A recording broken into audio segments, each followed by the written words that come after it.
Hello and welcome to the Engineer Your Success, Leadership, and Life Harmony Like a Mother show. I'm Kenya Romanovska, award-winning investigative journalist turned maternity leave and working motherhood strategist, and I am here to help you turn the motherhood penalty into your greatest advantage. For those of you tuning in for the first time, I'm a mom of three. I have two boys, 6 and 4, and I have a little girl at the time of this recording. She's just short of 2 months. And let me tell you, I'm feeling it today, right? The kind of the whole idea of the motherhood penalty. To me, it starts with that feeling of never having enough time in a day.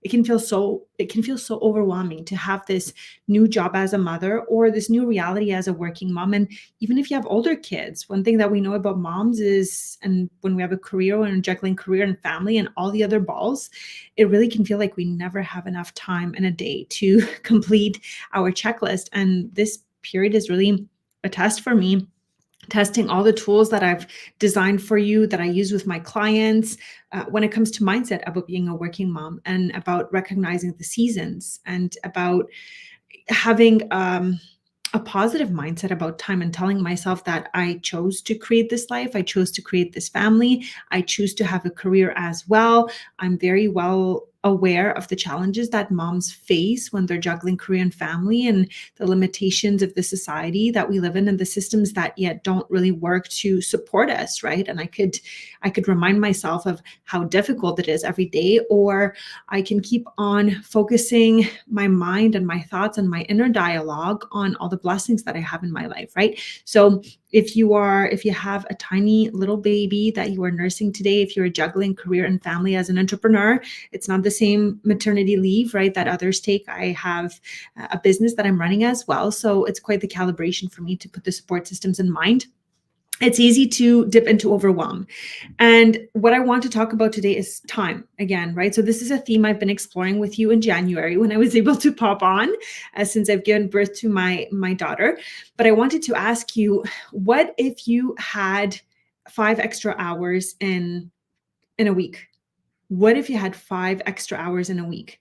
What if it was 10 or 15? In a year, that would add up to 250 hours. That's about 31 extra working days. I mean, that's huge. And over 12 years, that amounts to a whole extra year of working days, right? Like 8-hour working days. So what if you had that extra time? Do you have clarity on that? What would it mean for your health?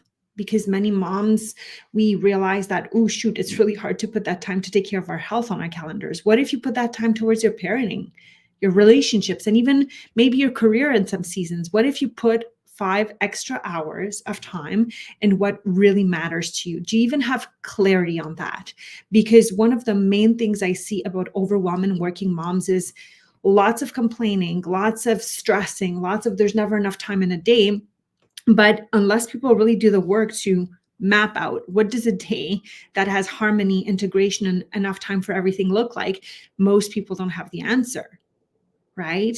Like, be super honest with yourself. If you're saying, I'm overwhelmed, I'm stressed, there's not enough time in a day, what do you expect to happen the next day? The exact same thing.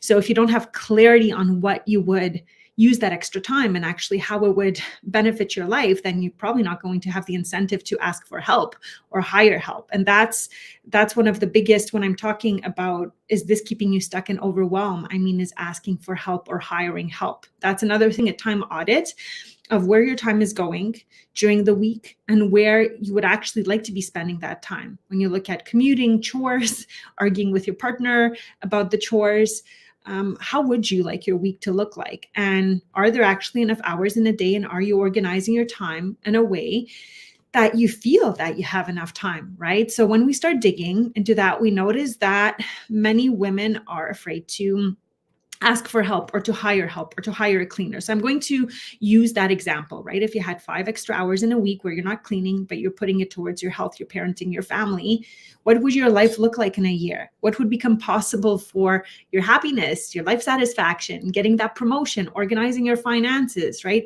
Spending more quality time with your kids. What would that look like? And is that worth the few $1,000s per year to do that? It's important to ask that as a principle in bulk. And there are many reasons why women don't like to ask for help or are afraid of asking for help, right?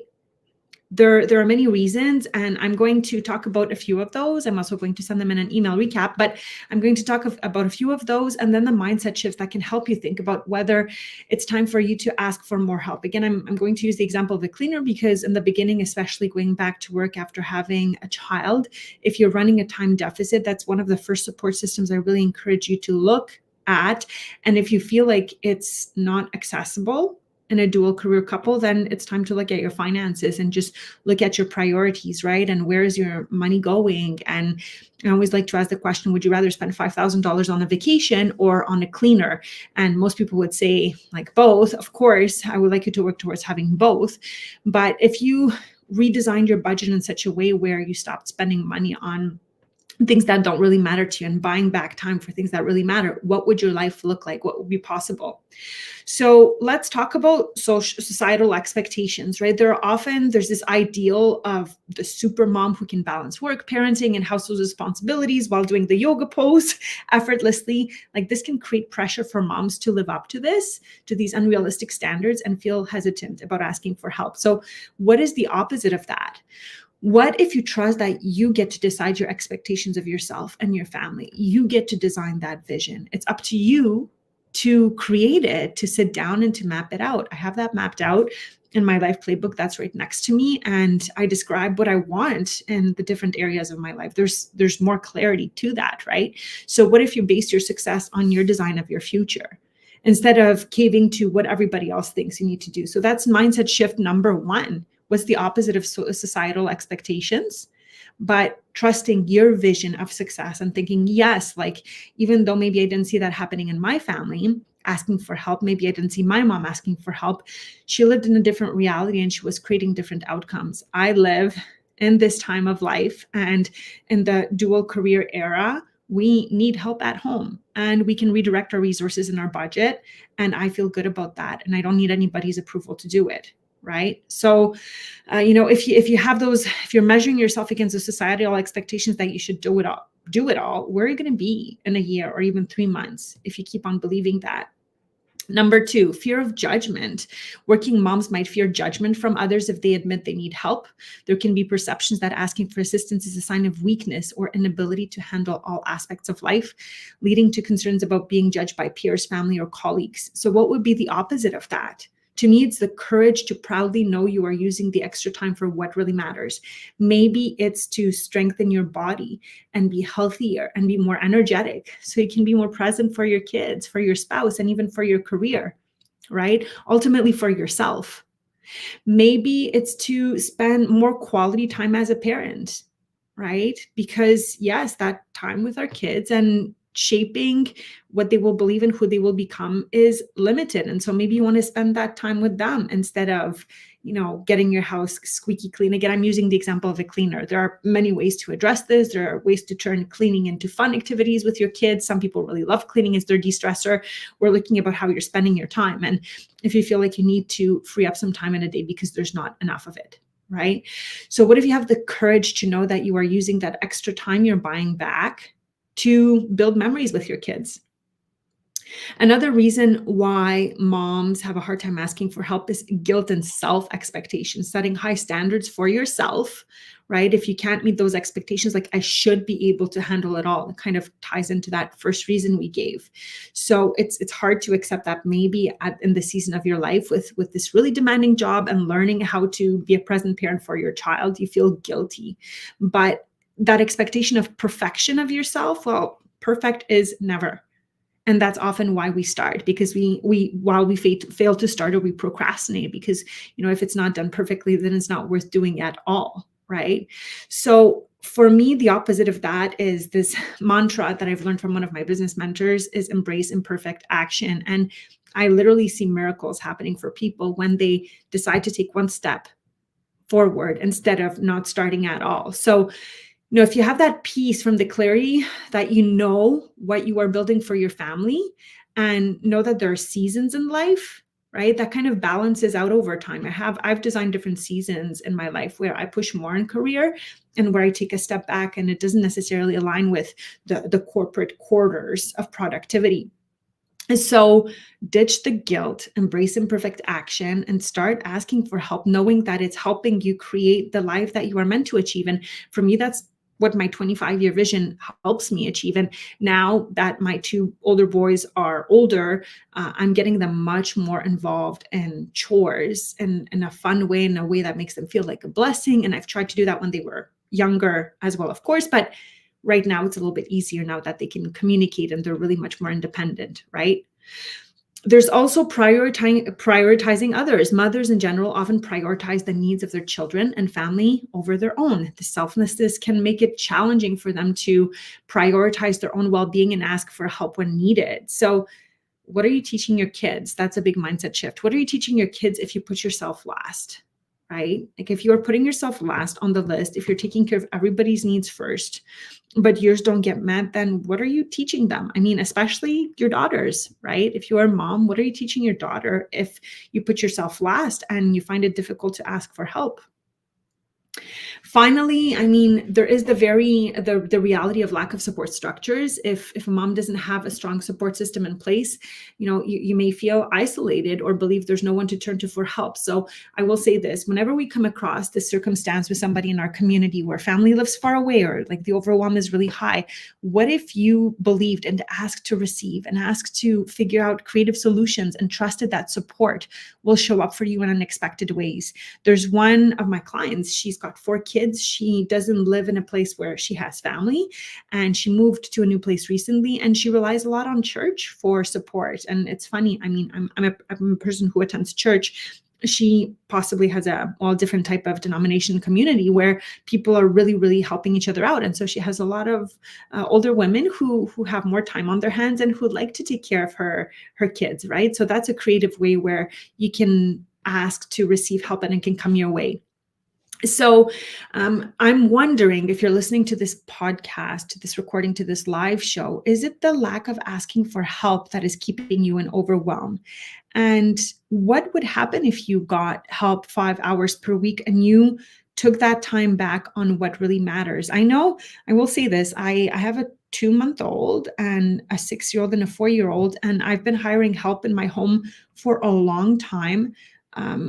It makes me feel so much better. It clears my mind not to have all of this clutter. It helps me prioritize other things like working on my patience with my kids, right? And putting the more limited time I have right now towards my business, which is so important for me. When I had my first son, the time I spent on Pros and Babes was kind of like my unicorn place where I would be able to use my intellectual gifts and get out of the house and meet other moms. And now it turned into my career. So I've had to recalibrate things. But what if you really use that extra 5 hours per week on things that truly matter and what you want to build and the impact you want to make? The impact I hope to achieve is, I work with a lot of STEM professionals. So I want moms in STEM careers to overcome the motherhood penalty, stay in their careers, and use their voice and their expertise to design a better world for kids. I gave an example on a social media post today from the book Invisible Women. There are so many shortcomings when it comes to science and research and the world being designed by men and for men. And looking at the sidewalks, for example, there was a study done in Sweden about how sidewalks were plowed after roads and moms use sidewalks more with kids. And I was walking on this bumpy, icy sidewalk. And I mean, that's a design thing, right? So we need to keep our voices in the game so that we can engineer a better world for our children while also overcoming the motherhood penalty for ourselves and putting out the fires for ourselves, of course. So that's what I do in my client work in the Mom BA program. It's a 12-month program that is funded by many employers in a grant here where I live. And if you are looking for that community of support, that accountability, that place to get you out of that sense of loneliness and isolation of being a mom with a career, then chat with me and we can talk about your roadmap and whether this would provide value and transformation in your life. Meanwhile, if you want to hang out with more of us, I invite you to join us for our monthly STEM Mom webinar series. You can sign up on prosandbabes.com for most Wednesdays, the first Wednesday of the month, with a few exceptions, I'm jumping on to cover a specific topic for you. And next week is sanity preserving and career management strategy for busy working moms and caregivers. So we're going to look at the strategies that I use with moms with demanding careers and children to be able to preserve your sanity. In the beginning, you just kind of got to get your head above water. So there are a couple of tools that I recommend to simply get started. So come hang out with us. And if you enjoyed this recording, then please do share it with other moms like you who need it. Thank you so much for tuning into the Engineer Your Success, Leadership, and Life Harmony Like a Mother show. I'm your host, Kenya Romanovska, and I'm so honored that you would decide to spend some time of your day to turn the motherhood penalty into your greatest advantage and really engineer a better world for yourself and your children, starting with your beliefs. Have a great day, everyone. Thank you.